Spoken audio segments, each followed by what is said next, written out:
বন্ধুরা, আমরা যখন সকালবেলায় বিছানায় বসে চা খাই, তো সেই চা খেতে খেতে হঠাৎ করে কিছুটা চা আমাদের হাত থেকে বিছানায় পড়ে গেল। তখন আমরা কি করি? আমরা সাথে সাথে সেই বেড কভারটা চেঞ্জ করে নিই, তাই না?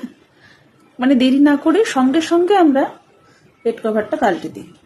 তো আমরা তো সেটাকে দেরি করতেও পারতাম, আগে চাটা খেয়ে নিই তারপরে চাদরটা চেঞ্জ করব, এরকম কিন্তু আমরা করি না। কারণ আমরা যদি চাদরটা সঙ্গে সঙ্গে চেঞ্জ না করি তাহলে চাটা আমাদের ম্যাট্রেসের মধ্যে চলে যাবে। আমরা চাদরে দাগ লাগলে সেটাকে ধুয়ে দিলে পরিষ্কার হয়ে যাবে, কিন্তু ম্যাট্রেসের মধ্যে যদি চাটা চলে যায় তাহলে সেটা একদম ভেতরের মধ্যে সেই চাটা প্রবেশ করবে এবং সেই দাগটা কিন্তু মানে ওঠানো তো যাবেই না, ম্যাট্রেসটা কিন্তু ভিজে হয়ে থাকবে পুরো ভেতর থেকে। তো আমাদের মাইন্ডটাও ঠিক সেরকম। আমাদের সারাদিনের যা কিছু নেগেটিভ চিন্তা, নেগেটিভ কথাবার্তা, আমরা যদি আমাদের এই লেভেল অবধি এনে স্টপ করে দিই, মাথা অবধি যদি না যেতে দিই, তাহলে কিন্তু আমাদের মাইন্ডটা অনেকটা ফ্রেশ থাকবে। অর্থাৎ আমাদেরকে কে কি বললো সেটা শুনে নিয়ে কিছুক্ষণ চুপ করে থেকে সেটাকে রিমুভ করে দেওয়া, জাস্ট ডিক্লাটারিং করে দেওয়া।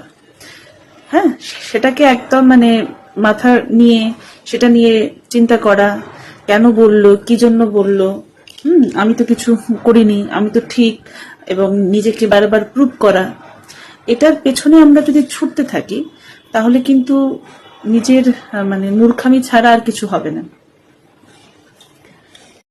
আমরা যেমন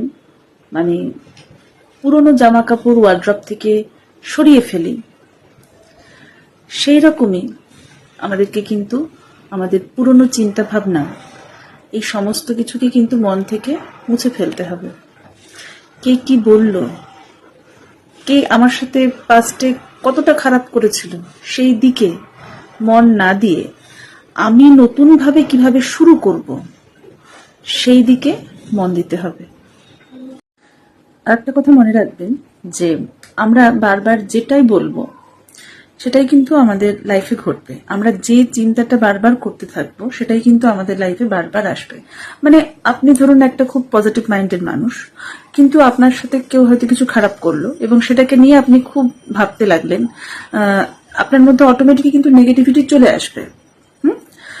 সুতরাং এগুলোকে ভুলে যান, আপনি নিজে ঠিক থাকুন। কে কি বলেছে, কে কি করেছে, ডাজন্ট ম্যাটার। এবং আজকে থেকে, এখন থেকে ভাবতে শুরু করুন যে you are the honest person, এবং আপনি যা করেছেন, যা কিছু বলছেন, সেটার উপরে আপনার সম্পূর্ণ নিয়ন্ত্রণ আছে, কন্ট্রোল আছে। আপনি জেনে বুঝেই সবকিছু কাজ করছেন। এই আত্মবিশ্বাসী হয়ে উঠুন।